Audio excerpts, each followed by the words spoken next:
ঐতিহাসিক সফরে ভারতে যাচ্ছেন আফগান পররাষ্ট্রমন্ত্রী। বিস্তারিত থাকছে রিপোর্টে। ঐতিহাসিক সফরে ভারতে যাচ্ছেন আফগানিস্তানের তালেবান সরকারের পররাষ্ট্রমন্ত্রী আমির খান মুত্তাকি। আগামী ৯ অক্টোবর ভারত সফরে যাচ্ছেন তিনি। ২০২১ সালের আগস্টে তালেবান ক্ষমতায় আসার পর এটাই কাবুল থেকে দিল্লিতে প্রথম কোনো উচ্চ পর্যায়ের সফর। তার আসন্ন এই সফরকে ভারত আফগানিস্তান সম্পর্কের নতুন মাধ্যম হিসেবে দেখা হচ্ছে। এক প্রতিবেদনে এই তথ্য জানিয়েছে ভারতীয় সংবাদ মাধ্যম এনটিটিভি।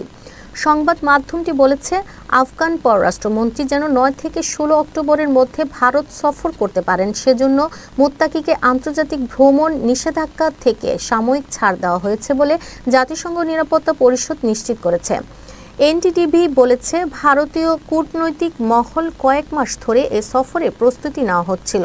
জানুয়ারি থেকে ভারতীয় পররাষ্ট্র সচিব বিক্রম মিশ্রি ও সিনিয়র আইএফএস কর্মকর্তা জিপি সিং দুবাই সহ নিরপেক্ষ স্থানে একাধিক দফায় মুত্তাকি ও অন্যান্য তালেবান নেতাদের সঙ্গে বৈঠক করেছেন।